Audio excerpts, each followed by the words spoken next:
It should come as no surprise that Jews love food. Holiday tables are filled with delicacies, some homemade, others catered. Some recipes are traditional, while others put a modern spin on the tradition, even as most holidays dictate specific foods for the day. On this holiday of Shavuot, we are supposed to eat dairy. Blintzes and cheesecakes are favorites, but any dairy will do.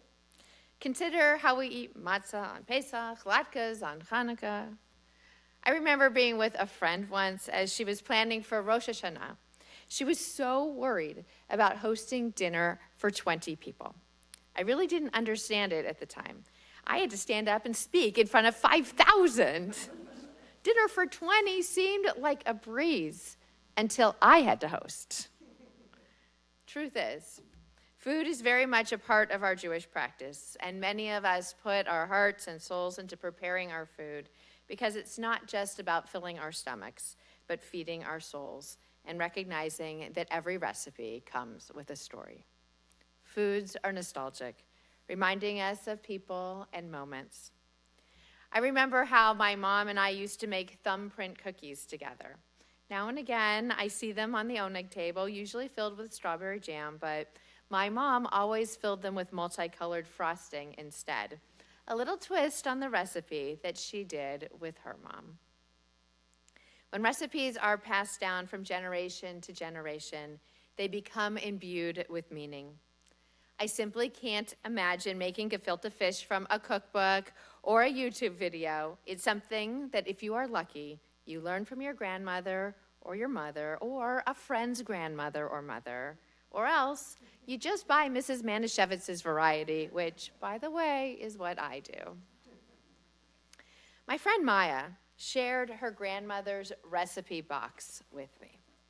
Shoshana Stromer, originally named Ruja when she lived in Poland, made Aliyah to Israel in 1957 when Maya's dad was just 7 years old.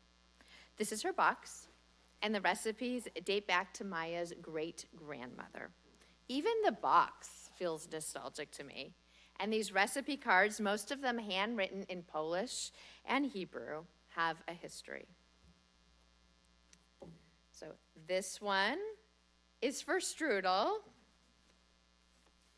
And this one, knedlach.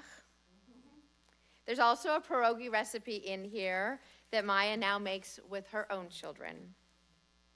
Food tells the family story by evoking memories of the past and making them part of our lives today.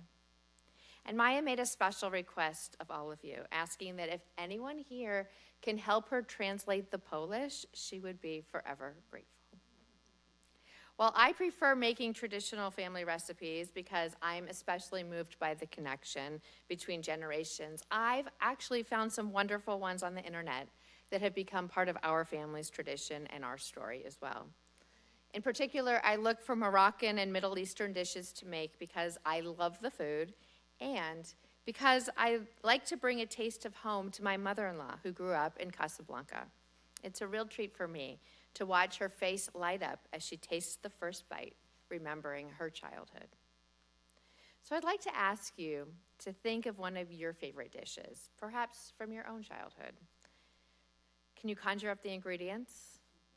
Recall the chef working at the counter or the stove? Have you ever made the recipe? Can you smell it? Can you taste it? Are you smiling just thinking about it? I hope so. I genuinely hope that recalling a favorite dish brings heartwarming memories of the people we have loved, recalling the sounds of pots and pans banging on the stove, the smells wafting in from the kitchen, and sitting around the table together. This year, more than ever, foods have special meaning. We are participating in a worldwide program called Shavuot of Longing, created by the Hostages and Missing Families Forum. They created this cookbook filled with favorite recipes from those who were taken hostage on October 7th, as a way to remember the hostages and the ones who have died, to get to know them on a deeply personal level, and to keep them close and welcome them to our tables for the holiday. Since it's a cookbook for Shavuot, there are 12 cheesecake recipes in here. All very Israeli, I am told. But there's lots of other recipes as well, under headings such as sun vegetables, the fruit of the land, tahini, and lots of others that you can make all year round. This book gives the recipe and often a little tidbit about the individual. It was hard for me to pick which recipes I wanted to share with you today, and I will probably taste test all of the cheesecakes, starting with Omer Wenkert's Cloud Cheesecake. Omer dreams of opening his own restaurant. He takes care of his employees and volunteers with teenagers. He's a friend everyone can count on. People instantly fall in love with him. I'm also drawn to Ofer Calderon's favorite recipe, cheese and squash-filled burekas. Ofer is a father of 3 from Kibbutz near Oz, a people lover. He is funny and optimistic. He's a professional carpenter who built his family's house himself. And frankly, who could resist Hirsch Goldberg Poland's classic chocolate chip cookies? 23-year-old Hirsch is a true people person, authentic, positive, and full of ideas. He's a devoted superfan of the Hapoel Jerusalem basketball and football teams. Hirsch loves to study, read, listen to music, attend parties, and travel abroad. The Shavuot of Longing project doesn't end with the purchase of a cookbook, which is still available online with a donation if you'd like to get it yourself. The cooks are asked to pick a recipe or a hostage to whom they feel a connection, make the recipe, and then post a picture on social media. The hope is that after Shavuot, there will be thousands of posts as a tribute to the hostages, keeping their names front and center in the media, affirming that they are still being held hostage and committing never to forget the ones who have died. Each one of these recipes represents someone who is loved. Each mini bio describes who they are, what they love to do, what they love to eat. We all know there's something uniquely special about memories and food, and that a single bite or whiff of a recipe brings a flood of memories as we yearn for those that we love. I pray that you have your own version of Shoshana's recipe box with well-worn cards complete with tattered corners and stains from use, connecting the generations of your family.